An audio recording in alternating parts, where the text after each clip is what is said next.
Hi everyone, it's Katie and Kathleen here from Evidence for Democracy. We're doing another special update for our Evidence First members to give you a bit of a behind the scenes view of all the work that we do here at E4D that your support makes possible. It's been a very busy few months and I'll let Kat kick off the update. Yeah, I think one of the most topical things that we have been working on is provincial science integrity and provincial science issues.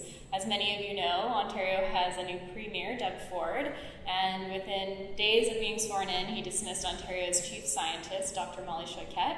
So we've been working on a petition that's still open that thousands of Ontarians have signed, asking for Premier Ford to replace Dr. Choquette with a qualified candidate in short time to do that quickly. And we've also been working in British Columbia on the issue of professional reliance and working with a number of other groups and allies there. We had an op-ed published this week in the Vancouver Sun on the topic, and so the provinces have been keeping us quite busy. Yeah, and on top of that, we actually had a really big development federally just in the past few weeks. The federal government released their model science integrity policy. So this is something we've been working on for literally years in trying to get the federal government to have these science integrity policies in place at federal departments. And so what's happened is the government has put out this model policy, and it sort of spells out guidelines for things like how government scientists can communicate to the public, highlighting the importance of them attending conferences and being members of scientific associations, making sure their work is free from political or other influence. So really, really important step in protecting science integrity federally.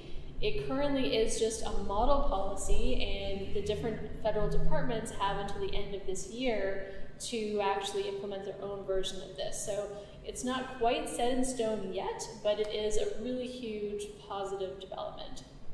And to add to that, though it is summer and Parliament isn't sitting, it's the pre-budget season. So Evidence for Democracy has been trying to input science where we can into this pre-budget process and to train supporters like you in doing the same. So we've submitted our pre-budget brief for the federal 2019 budget to the Parliamentary Finance Committee and have offered training to our supporters through webinars, toolkits, one-on-one help, to ensure that all researchers and scientists can participate in the pre-budget process. Yeah, and so already that's a lot of work, and on top of that, we've also been pretty busy doing some traveling this summer, attending conferences, and while we were sort of out and about, we filmed some other videos on site to give you even more of a behind-the-scenes taste at the work that we're doing to stand up for science and the work that your support makes possible.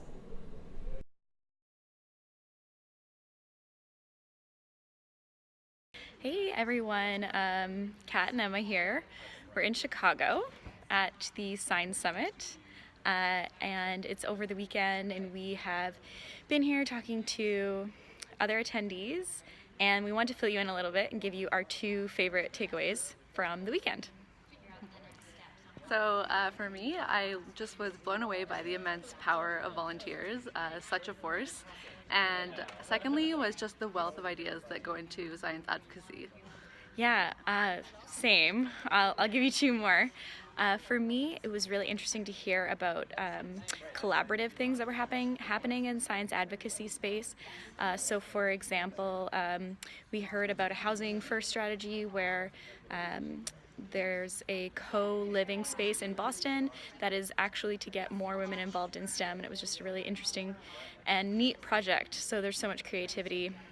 And I was also just really, really inspired by all the things that are going on here in the United States around science advocacy, and it was a really good opportunity for us to learn and share ideas, and I really, really enjoyed that. So this is put on by the March for Science organizers, which we have been a part of in Canada, and yeah, we're looking forward to filling you in more.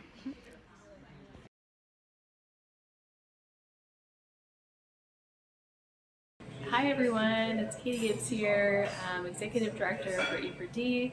I just got back to Ottawa after 4 very busy days in Toronto. I was there for the North American Meeting for Conservation Biology, And while I was there, I held a workshop for 30 researchers on how to use their research to influence policy. That was really amazing.